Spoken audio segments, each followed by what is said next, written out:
Passamos direto à ordem do dia.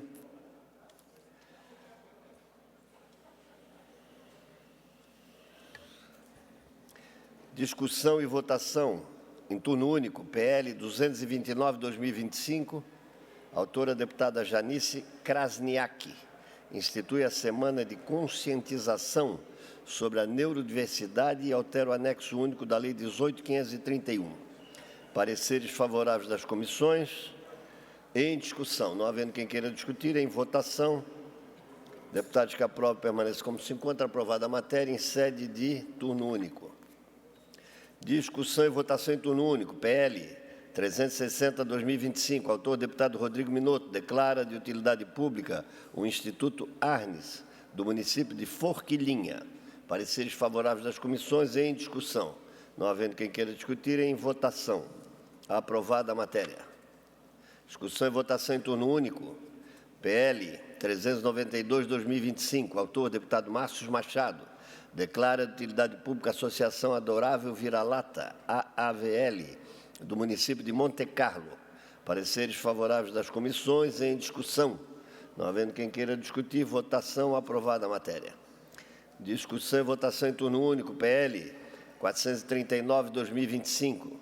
De origem governamental, autoriza a cessão de uso de imóvel compartilhado no município de Capinzal. Pareceres favoráveis das comissões. Em discussão. Não havendo quem queira discutir, votação. Aprovada a matéria. Discussão e votação em turno único. PL 555/2025, deputado Adilson Girardi é o autor. Institui a Semana Estadual da Agricultura Familiar. Com emenda modificativa, pareceres favoráveis das comissões. Em discussão. Não havendo quem queira discutir, votação. Aprovada. Presidência consulta os líderes se podemos votar extra pauta o PL 719/2025, de origem governamental, que altera as emendas parlamentares impositivas constantes do anexo 2 da Lei 19.229 de 2025. A matéria estima a receita e fixa a despesa do Estado para o exercício financeiro de 2025. Havendo concordância de todos, a matéria vai à discussão. Discussão e votação em turno único, PL 719/2025, com emenda já lida. Com emendas modificativas e emenda aditiva, parecer favorável da Comissão de Finanças. Em discussão. Não havendo quem queira discutir, em votação. Deputados que aprovam, permaneçam como se encontra. Aprovada a matéria. A presidência, antes de encerrar a presente sessão, convoca outra extraordinária para 16h13 para deliberar sobre as matérias que foram votadas nesta sessão em sede de redação final.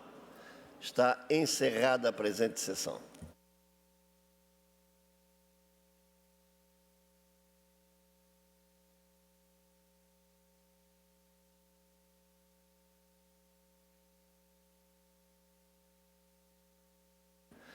Havendo quórum regimental, declaro aberta a presente sessão extraordinária. Passamos de imediato à ordem do dia para a votação das matérias em sede de redação final. Consulto os senhores líderes se podemos votar em bloco. Havendo concordância de todos, assim procederemos. Votação da redação final dos seguintes projetos de lei. PL 229, autora a deputada Janice Krasniak. PL 360/2025, autor deputado Rodrigo Minotto. PL 392/2025, autor deputado Márcio Machado. PL 439/2025, de origem governamental. PL 555/2025, autor deputado Adilson Girardi. E ainda o PL 719/2025, de origem governamental. Deputados que aprovam, permaneçam como se encontra. Aprovada as matérias relacionadas em sede de redação final. Pedidos de informação. Pedido de informação de número 304, autor deputado Napoleão Bernardes, solicita ao secretário de Estado da Fazenda informações acerca da destinação, transferência e execução orçamentária das parcelas da arrecadação provenientes da Lei 13.756 de 2018. Discussão, votação, aprovado o pedido de informação. Moções de número 377, autor deputado Adilson Girardi, manifesta ao Presidente da República e aos conselheiros curadores do Fundo de Garantia do Tempo de Serviço apelo para que reconsidere a decisão que altera as regras do saque aniversário. Discussão, votação, aprovada. Moção de número 378, autor deputado Nilson Berlanda, manifesta ao diretor-geral do Departamento Nacional de Infraestrutura, DENIT, apelo para a construção e pavimentação em concreto da estrada que parte da BR-116 na localidade de Varelas até o rio Vacas Gordas, na divisa com o município de Campo Belo do Sul, bem como a estadualização do referido trecho. Discussão, votação, aprovada a moção. Moção de número 379, autor deputado Ivan Nats, manifesta ao presidente do Tribunal de Contas do Estado de Santa Catarina apelo para que seja dada atenção, prioridade e cumprimento ao item 4.1 da decisão vinculada ao evento 216 dos autos da ação civil pública número final 0139, que trata da fiscalização e controle quanto à destinação dos recursos oriundos da taxa de preservação permanente TPA no município de Bombinhas. Em discussão, não havendo quem queira discutir, em votação, deputados que aprovam permaneçam como se encontra, aprovada a moção. Moções de número 380 a 382. Autores, deputado Marcos da Rosa, deputado Sérgio Guimarães e deputado Sargento Lima, respectivamente. Manifestam a diversos policiais militares e a bombeiro militar de Santa Catarina aplausos por ato de bravura. Discussão, votação, aprovadas as moções. A presidência comunica que encaminhará aos destinatários, na forma do regimento interno da Casa, as seguintes indicações, de números 1056 a 1068. Comunica ainda que foram deferidos, na forma do mesmo regimento, os seguintes requerimentos, de números 3.771, 3.773 a 3.800. Encerrada a ordem do dia, explicações pessoais. Primeiro orador inscrito, o deputado Mário Mota. Tem a palavra na forma do regimento por até 10 minutos.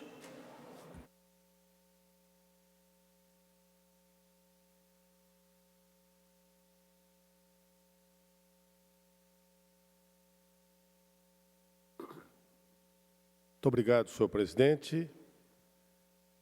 Excelentíssimo presidente desta Casa Legislativa, estimados colegas deputados integrantes da mesa, da plenária, a todos os senhores e senhoras que se encontram nesta plenária da Assembleia Legislativa ou que nos acompanham em qualquer espaço deste planeta através das redes sociais da ALESC. Vivemos outubro, mês em que celebramos as crianças. Um mês que nos lembra a responsabilidade que temos com a infância e com a adolescência. É um mês que nos convida à reflexão sobre o futuro que estamos construindo, sobre os caminhos que estamos abrindo para que cada criança possa crescer plenamente, protegida, educada, amada e respeitada. Senhores, o Fundo Estadual para a Infância e Adolescência, conhecido por FIA, é um instrumento essencial para transformar também essa responsabilidade em ações concretas. Ele está vinculado à Secretaria de Estado da Assistência Social, Mulher e Família e é gerido pelo Conselho Estadual dos Direitos da Criança e do Adolescente, o CDCA.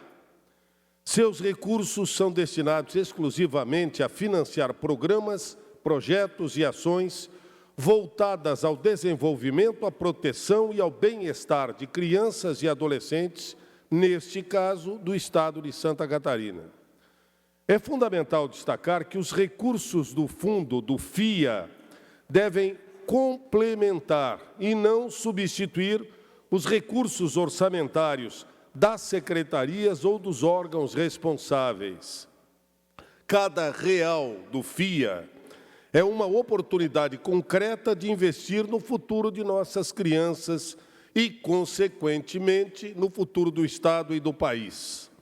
Cada projeto apoiado, cada programa implementado, cada política executada é uma semente plantada para um amanhã melhor. A Constituição Federal de 1988, no seu artigo 227, garante prioridade absoluta às crianças e adolescentes.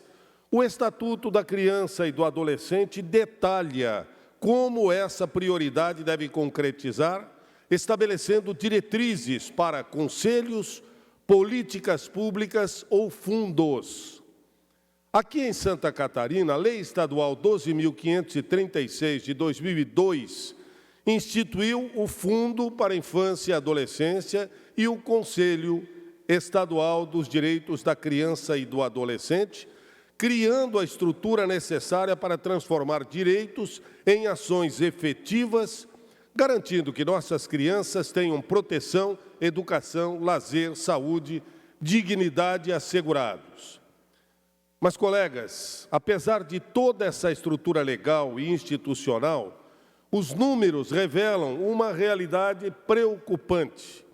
Realidade que destaquei no terceiro dia depois de tomar posse e que volto agora 3 anos depois. Em 2022, dos 12 milhões previstos na lei orçamentária, nenhum tostão, nenhum recurso foi efetivamente aplicado. Em 2023, houve algum progresso, mas grande parte dos valores permaneceu em caixa, sem ser utilizado em projetos ou ações voltadas às crianças e adolescentes. Até o dia 10 de outubro último, 2025, R$ 5.161.339,22 do FIA foram efetivamente aplicados, correspondente a menos de 5% do total disponível no fundo, R$ 107 milhões. Em valores absolutos, em 2022, deixaram de ser aplicados 23 milhões e 400 mil. Em 2023, 19 milhões e meio. Esses recursos poderiam ter transformado a vida de milhares de crianças e adolescentes, garantindo acesso à educação de qualidade, saúde adequada, lazer, acolhimento e proteção integral. Mesmo com avanços no ano passado, 2024, quando 117 projetos foram executados e com um aumento significativo no percentual de aplicação, a execução total do orçamento atingiu apenas 29,93% da dotação disponível, resultando em um saldo em caixa ainda no valor de 78 milhões. É um valor expressivo, senhores, mas, ao mesmo tempo, uma oportunidade perdida, e oportunidades não podem esperar. Senhor presidente, senhores deputados, essa não é apenas um descompasso administrativo. Essa situação é uma questão moral. Recursos que não chegam aos projetos significam vidas que não são transformadas, proteção que não é ofertada, educação que não acontece, saúde que não é plenamente atendida. E isso não deveria ocorrer em um Estado que se orgulha de colocar as nossas crianças como prioridade absoluta. Talvez faltem projetos, é muito possível. Talvez falte orientar as instituições que poderiam e deveriam apresentar projetos, é muito possível. Diante dessa realidade, apresentamos um pedido de informação à Secretaria de Estado da Assistência Social, Mulher e Família, porque queremos compreender como estimular a aplicação do dinheiro que permanece nos cofres do Fundo da Infância e da Adolescência. Queremos compreender, primeiro, quais os motivos da baixa execução do FIA em 2025, considerando o montante disponível. Segundo, que medidas estão sendo adotadas para garantir que os recursos restantes sejam aplicados de forma eficaz ainda nesse exercício, assegurando que os programas e projetos cheguem à população que delas e que deles depende. Terceiro, que ações estão sendo implementadas para evitar negligência ou precariedade no atendimento, garantindo a execução integral das metas físicas e orçamentárias do FIA para os próximos anos. Senhor presidente, senhores deputados, deputadas, o Fundo Estadual para a Infância e Adolescência, o FIA, não é apenas um fundo. Ele é uma oportunidade concreta, eu repito, de investir no futuro das crianças e adolescentes e, portanto, do Estado. Cada recurso aplicado, eu insisto, cada projeto executado, cada política implementada é uma semente plantada no futuro de nossa sociedade. É a chance de garantir que nossas crianças cresçam protegidas, educadas, amadas, seguras e preparadas para construir um Estado mais justo, mais solidário e mais humano. É a chance de mostrar que o futuro de Santa Catarina não é apenas um plano, mas uma realidade que cuidamos desde a infância. E para nos lembrar da importância desta missão, eu cito a catarinense de Forquilinha, doutora Zilda Arde, médica pediatra, fundadora da Pastoral da Criança e uma referência mundial na defesa da infância, indicada ao Prêmio Nobel da Paz, que nos deixou durante um terremoto no Haiti. Ela nos deixou palavras que resumem a nossa responsabilidade e o nosso compromisso. Abre aspas. As crianças, quando bem cuidadas, são uma semente de paz e de esperança. Não existe ser humano mais perfeito, mais justo, mais solidário e mais sem preconceitos do que as crianças. Fecha aspas. Que essas palavras nos inspirem a agir. Que cada recurso do FIA seja transformado em oportunidades concretas. Que cada projeto financiado seja transformador. Que cada ação seja um passo na direção de uma Santa Catarina onde todas as crianças possam viver plenamente seus direitos e sua infância. Que cada criança do nosso Estado sinta que este governo, esta Assembleia Legislativa e toda a sociedade estão ao seu lado, protegendo, educando e acreditando em seu futuro. O presente, senhoras e senhores, é o futuro. Muito obrigado, senhor presidente. Muito obrigado a todos. Próximo orador inscrito, o deputado Sargento, aqui está Sargento Lima.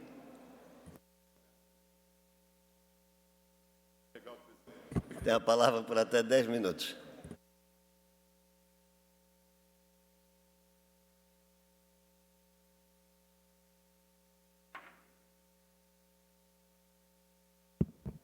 Senhor presidente, demais deputados, dia 12 de outubro, para quem professa a fé católica apostólica romana, comemora o dia de Nossa Senhora da Aparecida. A grande maioria de todos nós comemora também o Dia da Criança, porém a maior cidade do estado, a cidade de Joinville, no dia 12 de outubro, não teve motivos para comemorar. Uma lágrima correu nos olhos, eu tenho certeza, daquela cidade, porque os fatos que a gente vai conversar hoje aqui são assustadores. Assustadores são os tempos que nós vivemos. Tem um vídeo ali, eu vou pedir para a assessoria colocar, para vocês verem o que aconteceu no Dia da Criança, dia 12 de outubro. Nossas guarnições tomaram ciência que duas meninas, a princípio, tinham sido sequestradas, né? Uma de 16 e uma de 11 anos. A de 11 anos conseguiu se desvencilhar e confirmou, né, para a família e para as autoridades que essa prima dela de 16 anos tinha sido sequestrada. A partir daí a gente começou a buscar imagens, conseguimos o modelo do veículo, conseguimos mais ou menos as características do agente e nossas viaturas não cessaram as buscas, né, até que fosse localizado. Graças a Deus conseguimos localizar o veículo já aqui na cidade de Joinville, ali próximo ao cemitério no final da Roça da Catarina, e a todo momento o agente negava que tinha estuprado ela, que ela tinha entrado no veículo, mas por livre e espontânea vontade ela tinha saído. As versões deles eram bem contraditórias e a gente não aceitamos, né, e continuamos as buscas. A vítima, que estava escondida próximo onde o o autor foi localizado ali no cemitério, ela percebeu que toda aquela movimentação era de viatura da Polícia Militar.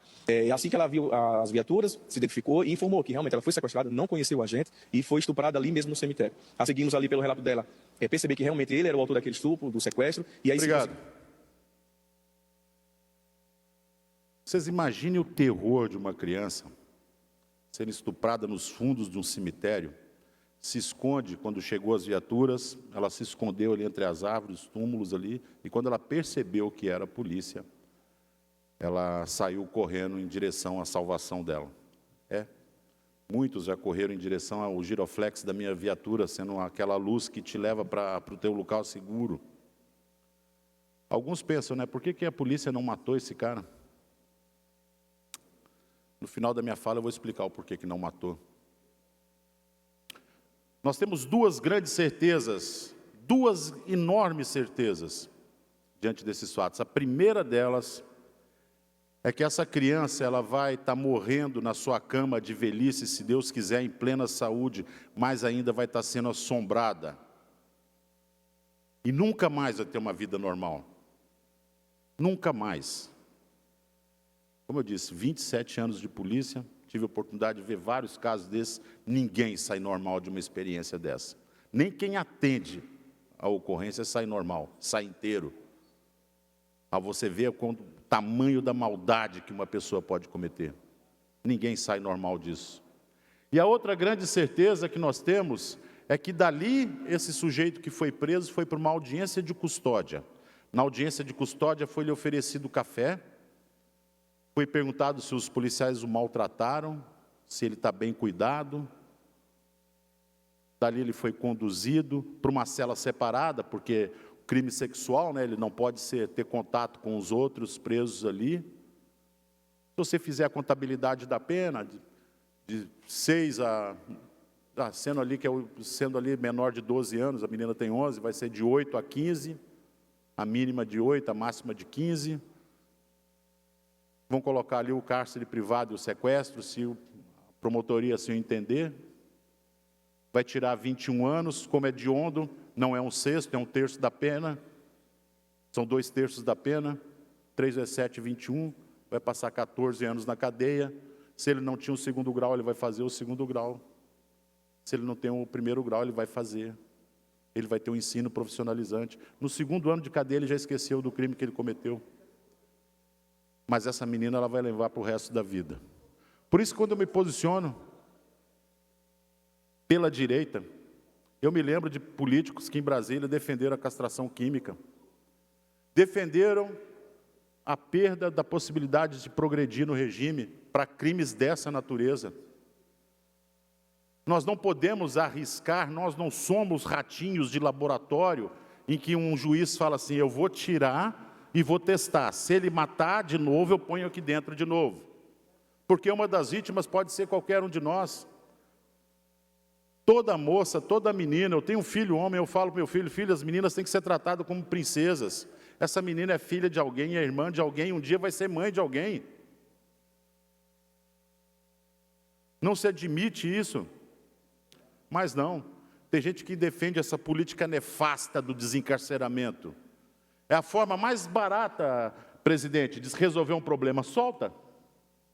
Não tem forma mais barata. O cara achou a pólvora, descobriu, solta.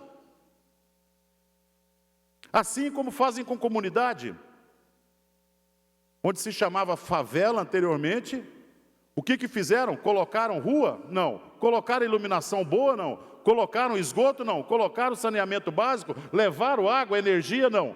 Só pinta as casas de colorido, a gente passa a chamar de comunidade e pronto.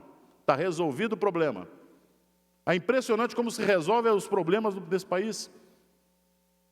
Procurando o caminho mais fácil. O caminho mais fácil, então, é desencarcerar, é soltar.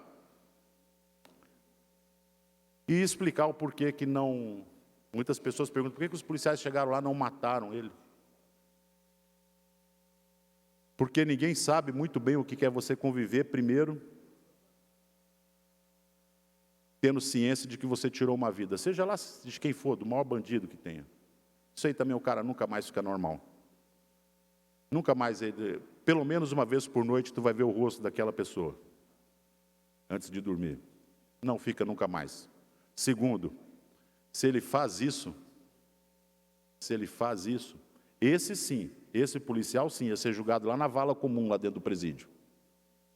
E lá dentro ele ia confrontar aqueles que ele, a vida inteira ele confrontou na rua. O estuprador não, ia estar no seguro. Ele não, ele ia estar lá, na vala comum. Ele ia estar lá. Então não compensa. Muitas vezes as pessoas cobram, por que o policial não faz o algo a mais? Olha, já foi essa época de fazer algo a mais. Hoje em dia faça aquilo que lhe é pago para fazer, aquilo que a lei lhe diz que tem que fazer. Porque se você colocar o pé para fora ali, você vai preso. Preso. Esse é o país que nós vivemos. Tente fazer algo certo. Tente fazer algo certo. Quantos prefeitos nós recebemos aqui? Bicho, eu vou ser preso, cara, porque eu... Cuidado. Cuidado com que lado você escolhe ficar. Por isso que eu me posiciono do lado da direita, sempre. Porque eu tenho com plena convicção de que eu estou certo. E para falar bem a verdade, eu não repudio tanto a esquerda quanto repudio o centro. Esse sim vem com aquela conversa do que eu sou do diálogo. Que diabos de diálogo é esse? Tem o certo e tem o errado. Nós vamos achar um meio termo. Que diabos de meio termo é esse? Que existe entre o certo e o errado. Para concluir, vou contar uma história para vocês. Tinha um muro, em cima do muro um sujeito sentado, de um lado o inferno, de outro lado o céu. E do lado do céu os anjos estavam lá, vem para cá, pula aqui. Jesus, vem para cá, pula para cá. E o diabo do outro lado, sentado numa cadeira de praia, fazendo uma palavra cruzada. Aí um dos diabos auxiliares dele chegou e falou assim, ô chefe, olha lá, ó, o pessoal do céu está chamando o cara. Eu falei, esquece, quem está em cima do muro já é meu. Esse muro está 1 metro para dentro aqui. Não fique em cima do muro. Aproveitar que tem jovens hoje aqui, não cresçam pessoas em cima do muro. Trabalham com a cabeça erguida, com convicção daquilo que vocês estão fazendo é certo. Se assegure disso o tempo todo. Se assegurem disso o tempo todo. Tenham orgulho de morar no nosso estado.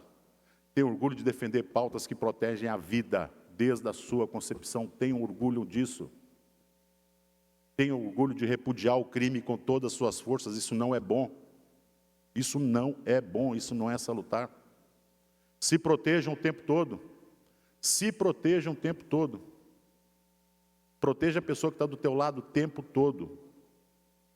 Porque eis que o mundo já no poder do maligno. Depois de uma notícia dessa no dia 12, eu não tenho dúvidas. Obrigado.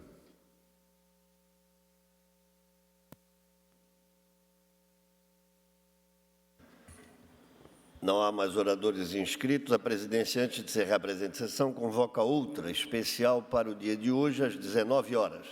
A sessão visa comemorar o Dia do Médico. Está encerrada a presente sessão.